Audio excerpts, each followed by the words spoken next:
Welcome everyone to another day of the pandemic, science and society. Our first speaker today is Dr. Shanna Kattari from the University of Michigan School of Social Work. Sorry about that, I was overthinking your first name. Dr. Kattari will be talking to us about the impact of COVID on disability and ableism and on trans and non-binary people. Welcome, Dr. Kattari.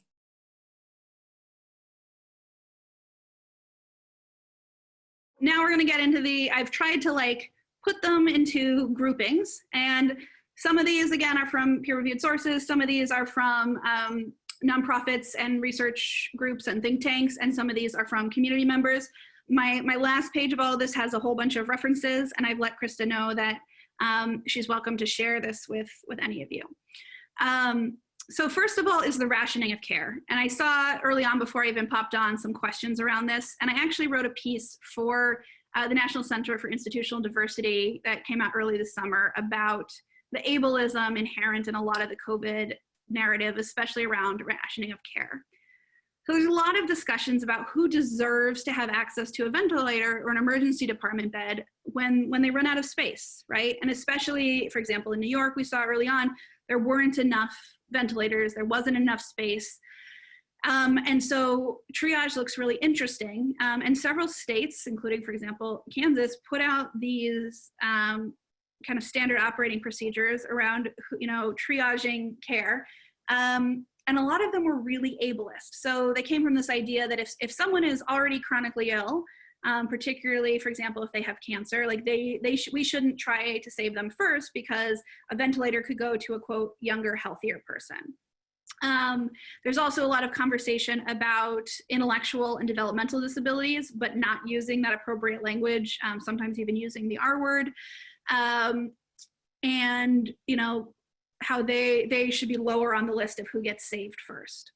There's also a lot of conversations about what quality of life looks like, and this idea that certain people look or are healthy and others are not. And so then we create this false hierarchy of, what does healthy mean? And this is where my disability studies, comes off, is that if someone's a wheelchair user and that's, quote, the only thing wrong with them, does that make them inherently more or less healthy than someone who has the same blood pressure, the same cholesterol readings, the same oxygen saturation as someone who's not a wheelchair user? Then there's also this issue that Alice Wong writes about. She is a woman who's a wheelchair user and uses a ventilator on a regular basis. And, this idea that her life, because she's already on a ventilator, is somehow less valuable than somebody who only needs to be on a ventilator for a short period of time is really challenging. So there's a lot of debate. A lot of the states that had put this into their standard operating procedures moved back those languages or got rid of them once people were talking about them, but some states still do have them on the books. So as we see more hotspots and emergency departments getting flooded, ICUs getting flooded with new COVID cases, there's a really big concern about the ableism in who deserves and who should be able to access care.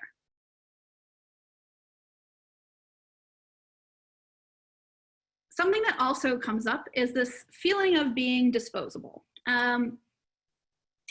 So there's obviously a lot of debate. I'm sure you've been hearing about this, and you probably know it for yourself about should we try to just open everything up and go back to normal? But the fact that we're even having that conversation without an effective tested vaccine means that lots of people with disabilities, chronically ill folks, are being left behind. There's this rhetoric that's happened since the very beginning and continues to happen of only 1% to 2% of people who get it die, and it's only the older people and disabled people who die. And that rhetoric is really ageist, it's really ableist. This idea that some lives are more valuable than others is actually eugenics, and really problematic, and yet it is in every regular conversation. You turn on the news, you open up Twitter, that's what we're seeing. And so when people call that out, the response is just stay home. And that's being told to many disabled and chronically ill folks, which is already really challenging. I will say I have not been outside of my home and my partner's home other than to go to the emergency department and my physician's office since March 11th. right? So like I am staying home, but if the idea is we're just going to try and develop herd immunity through making everybody sick and then the disabled and chronically ill people can come out, means that I might be staying inside my house for 2 to 3 years. And that's really an unfair ask to make of people. Additionally, because many of folks in this population have already been isolated and homebound because we don't have enough accessible resources to support people in independent living, even outside of the pandemic. The anti-mask rhetoric can feel and truly is life-threatening. You know, people saying, I don't want to wear a mask, I don't care. The reports of people, you know, hugging folks without a mask, kissing them or spitting on them. You know, I think we've all seen probably those news stories, is really terrifying and creates this fear and this idea of like, you're seeing my body as disposable. Also this having this interesting tension of having to prove that you're in a high risk category, right, in order to access accommodations, in order to be able to work from home, but then also being viewed as disposable by society. And so you're having to like prove like, yes, I am at high risk. And then they're like, well, since you're at high risk, just stay home and like, we never want to see you again. There's this big push for socially distanced spaces, which is awesome. But especially now, the summer and the outside, a lot of these spaces are not as physically accessible. So if we're telling people to go to parks, a lot of parks, you know, don't have wheelchair paths in them. There's often a lack of seating and a lack of shade when people are trying to connect with people. Being outside can be really hard for those with heat sensitivity, such as POTS, which I have, and I have just been inside all the time. If you have allergies, mast cell activation syndrome. So while many people are out and about during the summer being like, this is great and we're socially distanced, again, it creates this further level of isolation by not being able to participate in those ways. Also, outdoor signs in parks, on hiking trails, et cetera, often don't have Braille, which makes them inaccessible to blind individuals. And a lot of outdoor activities are inherently inaccessible or can be accessible, but require a lot of planning and a lot of funding. So things like kayaking, hiking, boating, swimming in the ocean, et cetera, may need accommodations to make them accessible, and those are not always available, especially right now. Mental health, and I know someone spoke about this a bit earlier or yesterday maybe, but just a few things that I wanted to note. A lot of this community is built on connection. So the loss of physical spaces and events like Pride has been devastating. Pride for a lot of people is the first time they're able to come out or be around folks. For those who are in unsupportive work environments, unsupportive family spaces, unsupported homes, being able to come out and be with other people that have similar identities and experiences is really uplifting. And queer family, chosen family, trans family, it's more than family of origin, family of birth. And so, you know, I mean, I have a whole article coming out about the concept of chosen family in queer spaces. So I can't like distill this down into one sentence, but not being able to connect with people outside of your pod or bubble really has a huge impact. Even for those who are living with supportive families, not being able to have that community connection can feel really isolating.